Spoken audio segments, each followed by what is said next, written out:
नमस्कार किसान साथियों, अगर आप भी अगेती भिंडी की बुआई करने जा रहे हो तो आप इस वीडियो को देख के चले जाना। इस वीडियो को देखने के बाद जो आपका भिंडी का उत्पादन है वो निश्चित ही अच्छा देखने को मिलेगा। तो साथियों, इस वीडियो में मैंने लास्ट में एक ऐसी चीज बता रखी है, अगर आप उस चीज का ध्यान नहीं रखते हैं तो आपको प्रॉफिट होने के बजाय आपको नुकसान ही होगा। तो लास्ट तक इस वीडियो को जरूर देखें। साथियों, भिंडी में 2-3 चीज का जरूर ध्यान रखना है। अगर आप उन चीजों का ध्यान नहीं रखते हैं तो आपका जो भिंडी का उत्पादन है बहुत कम देखने को मिलेगा, जर्मिनेशन दिक्कत आ सकती है और सर्दी से आपकी जो पौधा है वो खत्म हो सकता है। तो साथियों, सबसे पहले जो ध्यान रखने वाली बात यह है कि अपन किस समय भिंडी की बुआई कर सकते हैं, बिल्कुल सही समय कौन सा है। दूसरी चीज, जो भिंडी की हम अगेती बुआई करते हैं उसमें एक समस्या आती है, वो आती है जर्मिनेशन की। तो जिससे जो जर्मिनेशन अच्छा हो तो उसके लिए अपन क्या कर सकते हैं। तीसरी चीज ये आती है कि हम कौन सा बीज लगा सकते हैं, कौन सी ऐसी वैरायटी लगा सकते हैं जिससे जो डिजीज रेजिस्टेंस हो, इंसेक्ट रेजिस्टेंस हो, प्लस में जिससे जो पाला पड़ता है उससे नुकसान ना हो। तो साथियों, हम इस वीडियो में इन सभी की जानकारी देंगे। तो अभी तक आपने इस चैनल को सब्सक्राइब नहीं किया है तो चैनल को सब्सक्राइब कर लीजिए, जिससे समय समय पर सही जानकारी मिलती रहे। और आप कमेंट करके कुछ भी पूछ लेना, हम उसका जवाब जरूर देंगे। तो साथियों, आप अगेती भिंडी बुआई करने जा रहे हैं तो उसका जो सही समय है क्या है, जिससे जो अपना उत्पादन है भिंडी का वो अच्छा देखने को मिले। जैसे मैंने ये अपना खेत खाली छोड़ रखा है, इसमें मैं भिंडी की ही बुआई करूंगा। तो साथियों, आप भी अगर भिंडी की बुआई करोगे तो आपने भी मेरी तरह ही खेत खाली छोड़ रखा होगा। तो इस खेत में मैं भिंडी लगाऊंगा। तो भिंडी का जो सही समय है वो क्या है। तो सबसे पहली बात आती है कि भिंडी की हम किस एरिया में कब बुआई कर सकते हैं। साथियों, जहां पाड़ा नहीं पड़ता है तो वहां पे अपन जनवरी महीने में शुरुआत में ही अपन भिंडी की बुआई कर सकते हैं। और जहां पे पाड़ा गिरता है वहां पे अपन को, जैसे ही पाड़ा गिरना बंद हो जाएगा, जैसे ही टेम्परेचर बढ़ना स्टार्ट हो जाएगा, उस समय हम वहां पे भिंडी की बुआई स्टार्ट कर देंगे। तो साथियों, जैसे मैंने ये खेत अपना खाली छोड़ रखा है तो यहाँ पे पाड़ा गिरता है, तो जो मैं भिंडी की बुआई है मैं 20 जनवरी के बाद करूंगा, वो भी मौसम के अनुसार। अगर मौसम जैसे ही गर्म होने स्टार्ट हो जाता है, जैसे टेम्परेचर बढ़ना स्टार्ट हो जाता है, उस समय मैं 20 जनवरी के बाद इसमें बुआई करूंगा। अगर उस टाइम भी अगर बर्फ पड़ रही होती है तो शायद मैं फरवरी शुरुआत में भिंडी की बुआई करूं। अगर हम जैसे पाड़ा गिरता है उस समय भिंडी की बुआई कर देते हैं तो उसमें जर्मिनेशन में बहुत ज्यादा समस्या देखने को मिलेगी। शायद हमारा जो जर्मिनेशन है वो 20% ही हो, 30% ही हो। अगर पाड़ा गिरता है तो उससे जो आपका भिंडी का जर्मिनेशन है वो होता नहीं है, बहुत ज्यादा दिक्कत आती है। तो आपको सबसे पहले ध्यान ये रखना है कि अगर आपके एरिया में पाड़ा गिरता है तो उस समय भिंडी की बुआई नहीं करनी है। जैसे ही पाड़ा गिरना बंद हो जाता है, टेम्परेचर बढ़ने लग जाता है, उस समय आप भिंडी की बुआई कर सकते हो। तो सबसे सही समय तो यही है। दूसरी बात कि अपन बेसल डोज में क्या डाल सकते हैं, खेत की तैयारी में अपन क्या डाल सकते हैं। तो साथियों, अपन को खेत की तैयारी में प्रति एकड़ की डोज बताऊंगा मैं। सबसे पहले अपन को लेना है एक बैग एसएसपी, प्लस में इसके साथ अपन को लेना है डीएपी 25 से 30 किलो। प्लस में इसके साथ अपन पोटास ले सकते हैं, बारीक वाली चूरा वाली पोटास, वो भी लेनी है आपको 25 से 30 किलो। प्लस में अपन को इसमें सल्फर लेनी है 10 किलो। 10 किलो सल्फर क्यों बता रहा हूं, क्योंकि सर्दी का मौसम है। अगर हमारे खेत में गर्मी होगी तो हमारा जो उत्पादन है, जो हमारा जर्मिनेशन है वो अच्छा देखने को मिलेगा, क्योंकि पाड़ा गिर रहा है उससे जो हमारी फसल है उसको ज्यादा समस्या देखने को नहीं मिलेगी। तो इसके लिए अपन सल्फर 10 किलो लेंगे बेसल डोज में। उसके बाद अगर बाद में मैं आपको और बता देता हूं कि स्प्रे क्या क्या करेंगे, किस चीज करेंगे जो सर्दी से अपनी फसल है वो खराब ना हो। तो सबसे पहले बेसल डोज में अपन 10 किलो सल्फर लेंगे। प्लस में इसके साथ अपन लेंगे कार्बोफ्यूरान 10 केजी। कार्बोफ्यूरान 10 केजी प्रति एकड़ लेंगे। प्लस में अगर आप कार्बोफ्यूरान लेते हैं तो आपको रिजेंट डालने की जरूरत नहीं है, तब भी आप रिजेंट लेते हैं तो 4 से 5 केजी आप प्रति एकड़ रिजेंट ले सकते हैं। ये तो हो गई अपनी बेसल डोज की बात। तो उसके बाद अपनी बेसल डोज डाल देते हैं, उसके बाद अपन कूल बना देते हैं, बेड बना देते हैं। उसके बाद जो बुआई आती है कि अपन बुआई कैसे करें, किस प्रकार करें, बीज को अपन भिगोए नहीं भिगोए। तो साथियों, सबसे पहले अपन जैसे बीज लाते हैं बाजार से कोई अच्छी वैरायटी का, वो आगे वैरायटी में बताऊंगा कौन सी ला सकते हैं, हमारे यहाँ पर कौन सी चलती है।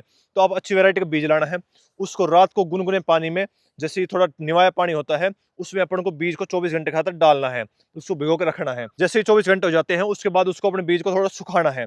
उसके बाद जैसे अपने बेड बना रखी है, मेड बना रखी है, उस पर अपन को बिजाई करनी है। अब बिजाई कितनी दूरी पर करें, जो पौधे से पौधे की दूरी है और बेड से बेड की दूरी है कितनी दूर रखें। तो साथियों, पौधे से पौधे की दूरी अपन को 1 फीट रखनी है। 1 फीट से कम भी रख सकते हैं, क्योंकि अपन अगेती जो बुआई है वो करेंगे तो उसमें जो जर्मिनेशन उसमें समस्या आ सकती है। तो अपन को जो बिजाई है, जो पौधे से पौधे की दूरी है वो 1 फुट से थोड़ी कम रखनी है। और जो रो से रो, जैसे एक रो ऐसे लगा दी, दूसरी रो ऐसे लगा दी, तो रो से रो की दूरी अपन 1 फुट रखेंगे फिक्स। इसे ना ज्यादा करना है ना कम करना है। लेकिन पौधे से पौधे की दूरी अपन कम कर सकते हैं, 1 फुट से थोड़ी कम, आधा फुट से थोड़ी ज्यादा। तो ये तो हो गई बिजाई की बात। बिजाई कैसे करनी है, जैसे अपने बेड बना दिया है उसके बाद उसमें अपन को बिजाई करनी है। बिजाई करने के बाद अपन को पानी देना है। अब पानी किस प्रकार दे तो वो मैं बता देता हूं। जैसे आपने बिजाई के बाद पानी दे दिया है, उसके बाद अपन अच्छा पानी लगाने के बाद अपन को दोबारा पानी नहीं देना है। जब तक पौधा जर्मिनेट नहीं हो जाता, जब तक बीज जर्मिनेट हो जाता, अपन को पानी नहीं देना है। जितना ही हम खींच के पानी देंगे उतना ही आपका जो जर्मिनेशन वो अच्छा देखने को मिलेगा। जितना अपन खींच के पानी देंगे उतना ही जो अच्छी बढ़वार है वो आपकी फसल में देखने को मिलेगी। तो मैंने बता दिया आपको बेसल डोज में क्या डालना है, किस समय हम भिंडी की बुआई कर सकते हैं और अपन जो बीज की बुआई है वो किस प्रकार कर सकते हैं। अब इसके बाद आती है कि अपन को प्रति एकड़ बीज लगाना कितना है। तो साथियों, अपन को प्रति एकड़, जो कि सर्दी का मौसम है, अगेती जब भिंडी की बुआई करते हैं तो प्रति एकड़ कम से कम 2.5 से 3 केजी बीज लगाना है, क्योंकि उसमें जर्मिनेशन में समस्या आ सकती है। तो उस वजह से अपन थोड़ी इसको पास पास बीज लगाएंगे, 1 फुट जो दूरी है उसको थोड़ा कम करेंगे, जिससे जो आपका बीज है वो ज्यादा लग जाएगा। सबसे मेन बात आती है कि अपन किस वैरायटी का चयन कर सकते हैं जिससे जो जर्मिनेशन अच्छा देखने को मिले, प्लस में इंसेक्ट रेजिस्टेंस हो, किसी प्रकार के कीड़े की समस्या ना हो, फंगस की समस्या ना आए। तो साथियों, उसमें अपन को लेना है एडवांटा कंपनी का राधी का बीज। जो एडवांटा का जो राधी का बीज आता है वो भी 2 प्रकार से आता है, 2 कलर में आता है, एक नीला पैकेट आता है, एक आता है गोल्डन पैकेट। तो आपको गोल्डन पैकेट का यूज करना है, जो गोल्डन बीज है उसका यूज करना है। जो एडवांटा कंपनी का जो राधी का है सबसे अच्छी वेरायटी है, महंगा जरूर आता है लेकिन अच्छा है, जर्मिनेशन में कोई समस्या देखने को नहीं मिलेगी। जो कि सर्दी पड़ती है उससे जो आपके पौधा है उससे नुकसान नहीं होगा, जो कि ये इंसेक्ट रेजिस्टेंस है, डिजीज रेजिस्टेंस, सभी चीज से, मतलब कि हर चीज से बढ़िया है।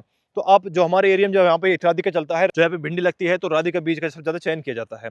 तो आप जो राधिका जो बीज है एडवांटा का वो लगा सकते हैं। तो साथियों, इसके बाद बात आ गई कि अपन जैसे ही जर्मिनेशन होता है उस समय अगर पाला पड़ता है तो अपन पाले से कैसे बचाया जा सकता है। तो साथियों, उसमें अपन को सल्फर की स्प्रे करनी है।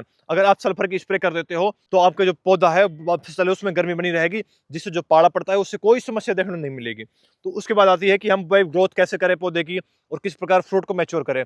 तो साथियों, जैसे ही अपने जो पौधा है निकलता है उस टाइम अपन को 19-19-19 की स्प्रे करनी है, और आप ड्रिप में भी चला सकते हो। जो 19-19 NPK हो क्या काम करता है, पौधे की बढ़वार भी करता है, जड़ बढ़वार भी करता है, और जो पोटास है उसकी पूर्ति भी करता है। मतलब सारा काम एक साथ हो जाएगा।